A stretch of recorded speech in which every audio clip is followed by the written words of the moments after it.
China बहुत ही चालाकी से इन सभी चोक पॉइंट्स के बहुत ही क्लोज आ गया है। स्ट्रेट ऑफ हार्मोज पर डोमिनेंस के लिए चाइना के पास पाकिस्तान का ग्वादर पोर्ट चांगिस्तान की लीज पर है। नमस्ते दोस्तों, आज के समय में चाइना यूएसए और अन्य बड़ी ताकतों की अपेक्षा दूसरे देशों को 2 गुना विकास के लिए पैसे देता है। नए एविडेंस ये भी दिखाते हैं कि जो विकास के लिए दिए जाने वाला पैसा है वह एक high risk and high interest loan के फॉर्म में चाइनीज स्टेट बैंक से आ रहा है। चाइना बहुत बड़े रूप में BRI यानी belt and road initiative projects में भी इन्वेस्ट कर रहा है और इसका एक बहुत बड़ा एग्जाम्पल है CPEC यानी चाइना पाकिस्तान इकोनॉमिक कॉरिडोर, जो कि पाकिस्तान ऑक्यूपाइड कश्मीर से भी होकर गुजरता है। इस वीडियो में हम यह जानने की कोशिश करेंगे कि कैसे चाइना विकास के नाम पर हाई इंटरेस्ट लोन देशों को देकर उनके ऊपर कब्जा जमाने की कोशिश करता है और साथ ही साथ वह इसका इस्तेमाल जियोपॉलिटिकल सुप्रीमेसी हासिल करने के लिए करता है। और हम यह भी जानने की कोशिश करेंगे कि यूएसए और बाकी के वेस्टर्न पावर्स BRI प्रोजेक्ट्स के अगेंस्ट में क्या कर रहे हैं और इसका असर भारत पर क्या पड़ेगा। तो चलिए शुरू करते हैं। Let's talk about China's Belt and Road Initiative. Pakistan, Sri Lanka, Kenya, Zambia, Mongolia and Laos. What do these countries have in common? These countries are either on the brink of bankruptcy or have already gone bankrupt. Despite multiple warnings from China demanding the US refrain from disrespecting the one China principle of policy by expanding diplomatic ties with Taiwan, Pelosi powered ahead with America. China is spending billions of dollars in secret development spending, twice as much as the US and other major powers combined. Financial turbulence in these countries not improving anytime soon. In the past, big government lenders like the United States, France and Japan would work out deals to forgive some debt. But China played a different game here. पिछले 18 सालों में China ने विश्व में 165 देशों में 13,427 infrastructure projects के लिए लोन दिया है, जिनकी टोटल वैल्यू $843 बिलियन के करीब में है। एक डेटा के अनुसार ये सारा पैसा सी जिनपिंग के ambitious belt and road strategy से जुड़ा हुआ है, जो कि 2013 में शुरू हुआ था। ये प्रोजेक्ट 2 चीज़ों को दर्शाता है। पहला कि चाइना के पास पूर्ण तरीके से इंफ्रास्ट्रक्चर प्रोजेक्ट्स को बनाने की एक्सपर्टीज है और उनके पास पर्याप्त मात्रा में फॉरेन करेंसी है, जिससे वह नए ग्लोबल ट्रेडिंग रूट्स बना सकते हैं। कई जियोपॉलिटिक्स एक्सपर्ट इस बात से डरते हैं कि जो ये हाई इंटरेस्ट लोन देशों ने इन चाइनीज प्रोजेक्ट्स को फंड करने के लिए लिया है, वह उनकी भोगी भागी जनताओं को एक स्काई हाई डेप्ट ट्रैप में ढकेलता जा रहा है। चाइना के प्रेसिडेंट ने इस इनिशिएटिव का अनाउंसमेंट अपने कजाकिस्तान और इंडोनेशिया के ऑफिशियल विजिट्स के दौरान 2013 में किया था। इस प्लान के 2 हिस्से थे। पहला ओवरलैंड सिंक रोड बेल्ट और मेरीटाइम सिंक रोड, और इन्हें दोनों को एक साथ में one belt one road initiative के नाम से जाना जाता है, लेकिन अंततः इन्हें बेल्ट एंड रोड इनिशिएटिव के नाम से बुलाया जाने लगा।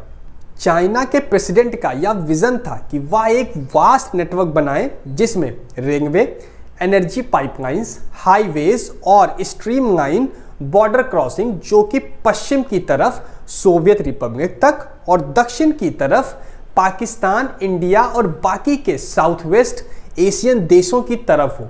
ऐसे नेटवर्क बनाने से चाइना की जो लोकल करेंसी है उसका इस्तेमाल बढ़ता और अंततः डॉलर के मुकाबले उसकी वैल्यू और भी मजबूत होती। इन फिजिकल इंफ्रास्ट्रक्चर के अलावा चाइना ने कई सारे स्पेशल इकोनॉमिक जोन्स यानी SEZs और इंडस्ट्रियल एरिया के भी प्रोजेक्ट्स को फंड किया है, जो कि जॉब देने में मदद करते हैं और देशों को प्रोत्साहित भी किया कि वह उनके टेक ऑफरिंग को भी ले, जैसे कि 5G नेटवर्क, जो कि चाइना की telecommunication giants Huawei provide करता है। चाइना के प्रेसिडेंट ने इसी के तुरंत बाद 21st century maritime silk road का announcement Asian association of south east Asian nations के 2013 के समिट में किया। जिसका उद्देश्य मेरी टाइम ट्रेड ट्रैफिक को एकोमोडेट करने का था, जिसमें चाइना डेवलपमेंट में इन्वेस्ट करने वाला था, जो कि इंडियन ओशियन रीजन्स के आसपास है और साउथ ईस्ट एशिया से लेकर ईस्ट अफ्रीका और कुछ हद तक यूरोप के कुछ हिस्से तक फैला हुआ है। चाइना का ओवरऑल एम्बिशन BRI को लेकर दिन दहला देने वाला है। आज की तारीख तक 147 देश, जो कि विश्व के 2/3 पॉपुलेशन है और विश्व के 40% GDP का हिस्सा भी हैं, उन्होंने या तो इस प्रोजेक्ट्स पर साइन कर दिया है या फिर इस प्रोजेक्ट को करने में अपनी रुचि दिखाया है। इस बात से हम यह कह सकते हैं कि बेल्ट एंड रोड इनिशिएटिव वैश्विक स्तर पर फैल चुका है। विशेषज्ञों का मानना है कि इसमें अभी तक सबसे बड़ा प्रोजेक्ट सीपेक है और इसका एस्टिमेटेड कॉस्ट $62 बिलियन है, जो कि एक प्रोजेक्ट है जो चाइना को पाकिस्तान के ग्वाडर पोर्ट, जो कि अरेबियन सी पर है, उससे जोड़ता है।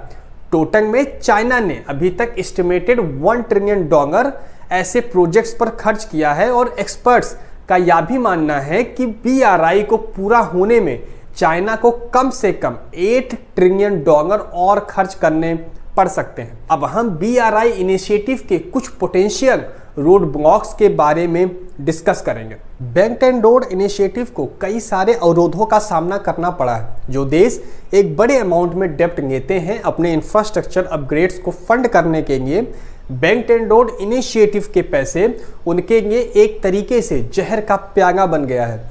बेल्ट एंड रोड इनिशिएटिव को फंड करने के लिए चाइना जो भी पैसा देता है वह मार्केट रेट के क्लोज ही होता है और वह उम्मीद करता है कि यह पैसा पूरी तरीके से वापस चुकाया जाएगा। चाइना कभी भी कर्ज माफ नहीं करता।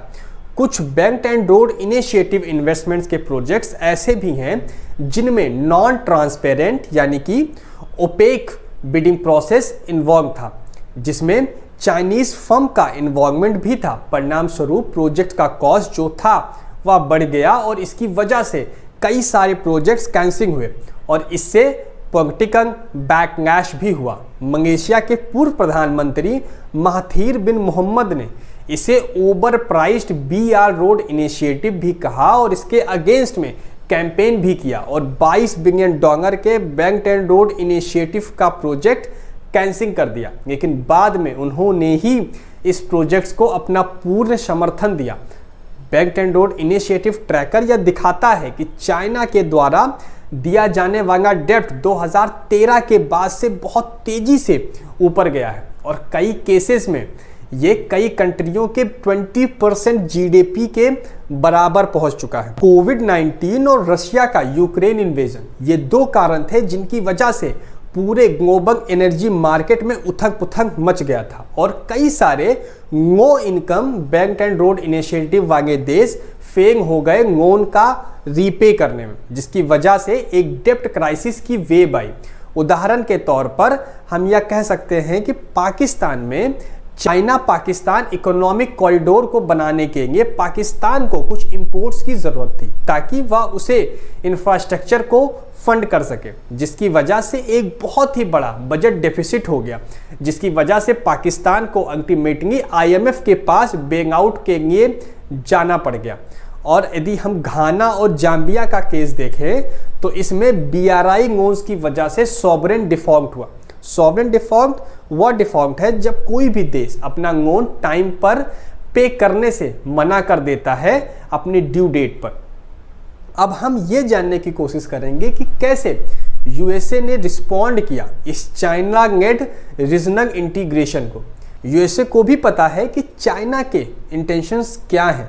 जब से ओबामा एडमिनिस्ट्रेशन ने पाइवेट टू एशिया नामक इनिशिएटिव को लॉन्च किया, तब से USA ने बिलियंस ऑफ डॉलर्स खर्च किए और अपनी डिप्लोमेटिक पावर का इस्तेमाल किया है इंफ्रास्ट्रक्चर प्रोजेक्ट्स को पूरा करने में और अपने कॉर्पोरेशन को लो इनकम कंट्रीज के साथ भी बढ़ाया है।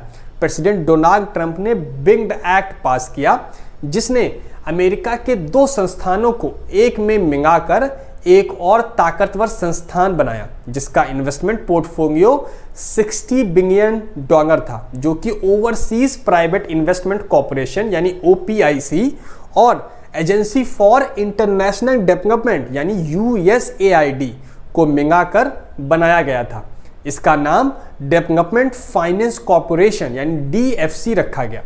2021 में प्रेसिडेंट जो बाइडेन ने G7 कंट्रीज के साथ मिलकर एक बिल्ड बैक बेटर वर्ल्ड यानी B3W इनिशिएटिव लॉन्च किया, जो कि एक इंफ्रास्ट्रक्चर इन्वेस्टमेंट प्रोग्राम था जो BRI से कंपीट करने के लिए बनाया गया था, लेकिन इसके फाइनेंशियल सपोर्ट के लेक की वजह से कभी भी या बेल्ट एंड रोड इनिशिएटिव से कंपीट नहीं कर पाया।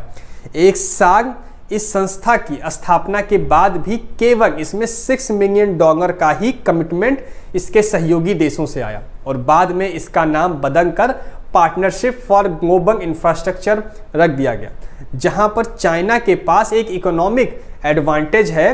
विशेषज्ञों का मानना है कि वॉशिंगटन को अपनी एग्जिस्टिंग मल्टीलेटरल इंस्टीट्यूशन जैसे कि वर्ल्ड बैंक और IMF के थ्रू एड बेस्ड फंडिंग को बढ़ावा देना चाहिए। अब हम थर्ड कंट्रीज के रोल के बारे में जानने की कोशिश करेंगे, जिसमें इंडिया जैसे देश भी शामिल हैं। कई देशों ने बेल्ट एंड रोड इनिशिएटिव के खिलाफ कई सारे ठोस कदम उठाए हैं, क्योंकि उन्हें बेल्ट एंड रोड इनिशिएटिव का असली मकसद पता है।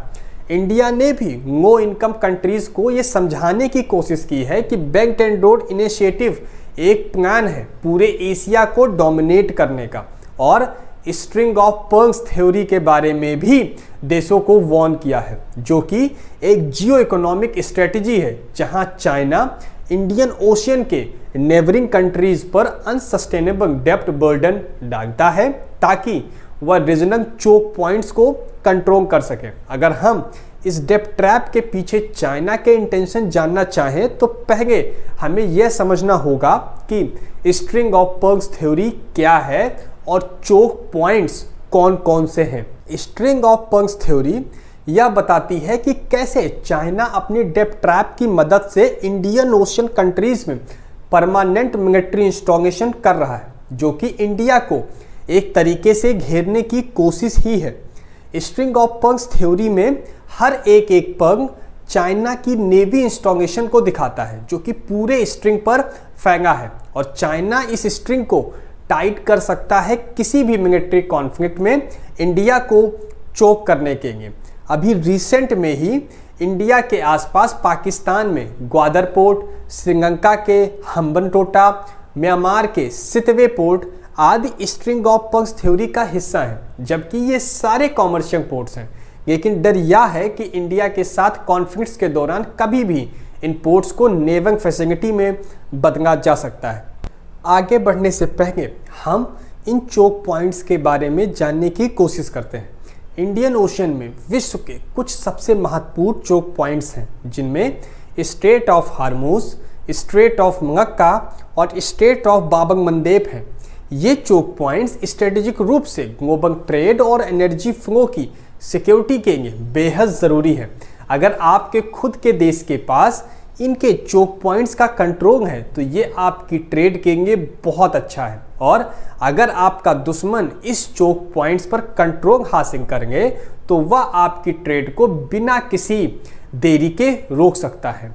इनको चोक पॉइंट्स इसलिए भी कहा जाता है कि अगर आप अपनी मिलिट्री की मदद से इन पॉइंट्स को चोक कर दें तो ये फिर एक ऐसा बैरियर बना देगा जहां कोई भी कार्गो शिप आ जा ना सके, तो आप पूरे विश्व के ट्रेड को रोक सकते हैं। चलिए अब हम इन चोक पॉइंट्स को और बेहतर तरीके से समझते हैं। चाइना बहुत ही चालाकी से इन सभी चोक पॉइंट्स के बहुत ही क्लोज आ गया है। स्ट्रेट ऑफ हार्मूज पर डोमिनेंस के लिए चाइना के पास पाकिस्तान का ग्वादर पोर्ट 40 साल की लीज पर है।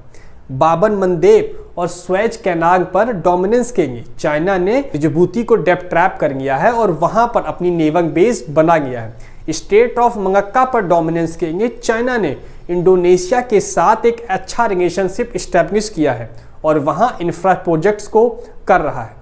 इंडियन ओशन इसलिए भी और इम्पॉर्टेंट है क्योंकि विश्व का 40% ऑयल और गैस रिजर्व इंडियन ओशन में ही पाया जाता है।